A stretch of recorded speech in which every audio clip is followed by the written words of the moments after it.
Kenapa ini saya katakan sebagai pemula di peternakan ini, karena memang ya walau bagaimanapun kalau pepatah Jawa itu, kalau orang itu sebutannya hewan ini, kalau orang Jawa itu kan raja kaya, Mas. Raja kaya ini apa ya istilahnya, rojo koyo, rajanya kekayaan.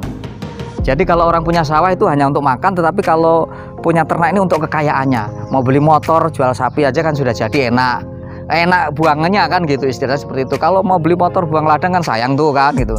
Inilah jadi dari pepatah Jawa inilah rojo koyo itu ada di ternak ini memang. Dan sabda Rasul sendiri memang kalau rezeki itu yang pertama di perdagangan, yang keduanya di peternakan.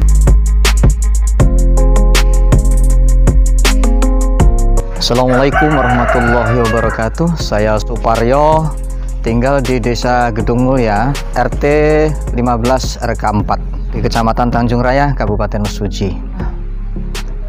Di sini sebagai peternak pemula di sapi ini, ya, karena terinspirasi pada tahun 90-an, saya memang pernah main-main ke Jawa waktu itu ke tempat teman.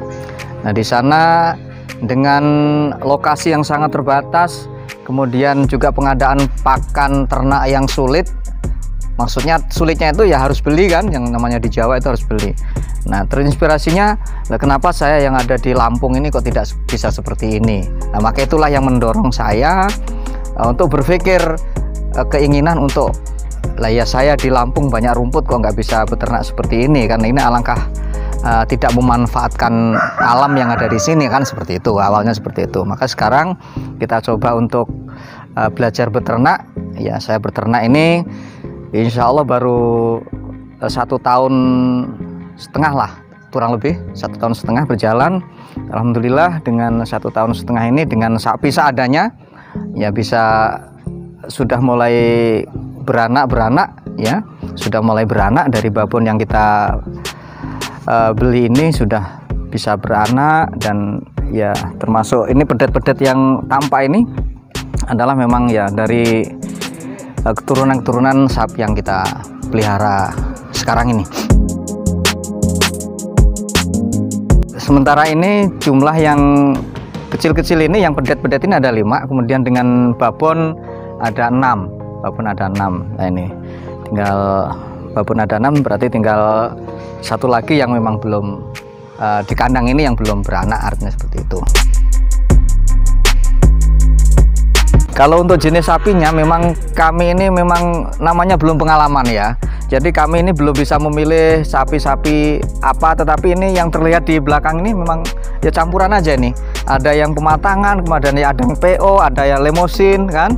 Ini ada metal kan. Jadi masih belum mana yang pas banget di sini untuk dijadikan andalan di kandang saya ini, artinya kan begitu. Jadi artinya sapi masih belum ada pilihan yang serg gitu, karena memang baru awal dan belum bisa milih yang bagus yang mana waktu itu kan gitu. Kalau kendala di sini yang jelas bahwa ketika di musim kemarau terkendalanya kami memang di rumput, karena kita ini memang sistemnya memang kita kalau sudah sore hari kita umbar ke perkebunan kan gitu. Maka ketika musim kemarau ini rumputnya memang agak langka. Ini yang menjadi kendala kita di sini. Belum seperti peternak-peternak yang memang sudah modern bahasanya lah, mereka sudah siapkan pakan untuk di segala musim, mereka sudah nggak pusing lagi dengan itu. Tapi ya ini namanya masih pemula, kemudian kita mengandalkan apa itu alam yang ada di sekitar kita. Jadi ngandalannya cuma kita umbar aja kan gitu. Kalau sore bawa pulang, habis sholat zuhur kita bawa ke ladang, kemudian jam 5 atau jam 5 lebih dikit kita bawa pulang, paling gitu.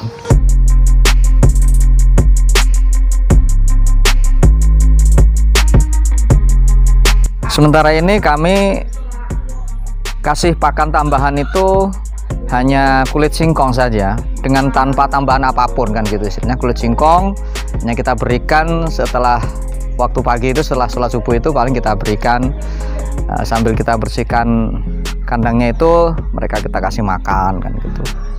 Dengan itu pun juga tidak terlalu banyak kan gitu. Paling kalau untuk sapi-sapi ini paling sekitar 10 kiloan paling, hanya untuk tambahan saja kan gitu. Jadi memang kalau dilihat sekilas memang ya agak gemuk-gemuk kalau dibandingkan dengan yang lain-lainnya. Juga tadi ketika kita posyanduan juga tampaknya memang ya nggak ketinggalan, masih kelihatan gemuk-gemuk lah gitu. Nah ini memang saya juga nggak ngerti sebetulnya yang kita lakukan dengan mereka kan sama itu.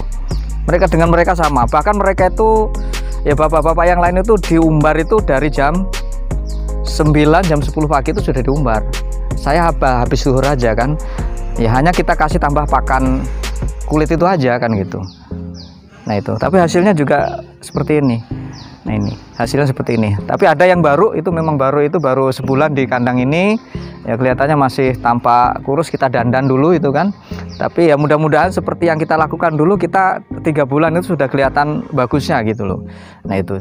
Nah sementara itu yang kita lakukan, saya sendiri sebetulnya ya hanya apa ya, tanpa teknik sebetulnya kan gitu. Ya kita umbar, kita kasih makan itu. Artinya secara kok jadi gemuk seperti ini juga terkadang saya juga merasa bersyukur juga gitu loh. Bersyukur juga kok perasaan sapi ini ya nggak terlalu banyak makan tapi hasilnya seperti ini. Ya dibilang gemuk lah gitu, dibilang gemuk setengah lah gitu kan gitu. Nah adapun kalau pemilihan bibit masih sih belum saya secara spesifikasi bagaimana milih bibit yang bagus ini masih belum kan, belum ngerti lah artinya. Nanti ya kita nanti sharing-sharing dengan bapak-bapak yang dari kesehatan ternak ini, mungkin dalam memberikan pilihan ini nanti biar bisa tahu betul lah nanti bagaimana untuk teknik milihnya itu sendiri. Sementara kalau saya sendiri memang ya itu namanya masih pemula, belum bisa milih bagaimana yang bagus. Tapi intinya kalau saya sih ya kalau itu ada jogroknya itu kelihatan besar, kemudian juga ada ciri-ciri apanya itu dari pinggulnya lebar. Nah secara umumnya itu sudah dikatakan bibit yang bagus lah gitu kan gitu.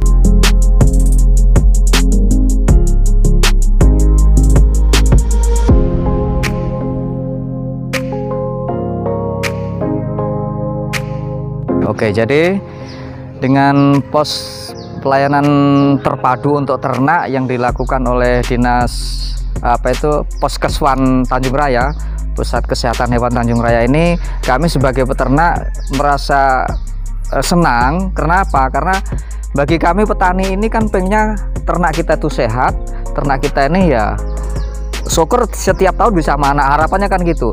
Dengan adanya pelayanan dari kesehatan ternak ini yang bahasanya posyandu ternak ini dilakukan setiap bulan rutin, bagi kami petani ini kan serasa bagi peternak itu seperti punya dokter hewan sendiri, bahasanya kan seperti itu, seperti punya dokter hewan sendiri, bahasanya seperti itu. Makanya manfaatnya bagi kami ya senang sekali bisa melihat, bisa menanyakan kalau ada masalah kesehatan sapi yang kurang bagus, kurang sehat begitu, bisa langsung kita konsultasikan, bisa ketemu dengan dokter hewan setiap bulan. Ini manfaatnya bagi kami. Intinya peternak pengen hasil, pembinaan kesehatan dari Dinas Kesehatan Ternak ini sudah bisa dilakukan. Hasilnya seperti gaung bersambut lah, seperti itu Mas, tidak bertepuk sebelah tangan kan gitu, istilahnya seperti itu kira-kira kan gitu. Jadi kenapa ini saya katakan sebagai pemula di peternakan ini, karena memang ya walau bagaimanapun kalau pepatah Jawa itu, kalau orang itu sebutannya hewan ini, kalau orang Jawa itu kan raja kaya Mas. Raja kaya ini apa ya istilahnya, rojo koyo, rajanya kekayaan.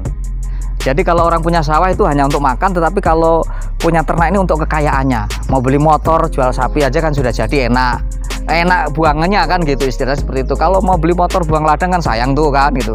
Inilah jadi dari pepatah Jawa inilah rojo koyo itu ada di ternak ini memang. Dan sabda Rasul sendiri memang kalau rezeki itu yang pertama di perdagangan, yang keduanya di peternakan. Nah, itu makanya ya mungkin dari itulah sebagai yang mendorong kami, sehingganya kami mencobalah untuk ya apa itu berupaya untuk ya sebaik-baiknya rezeki. Karena kalau dagang kami nggak punya fak, tapi kalau peternak ini memang dulu kerjanya sudah ngarit kan gitu, ngarit ketika bersama orang tua. Tapi waktu itu ya gur ngarit tok kan gitu, nggak ngerti apa-apa. Tetapi sekarang harus bisa tahu kebutuhannya sapi, kemudian bagaimana agar sapi ini nyaman dan sebagainya. Ini harus tahu sendiri sekarang kan, harus menyelami sendiri kan dengan sapi-sapi kita itu.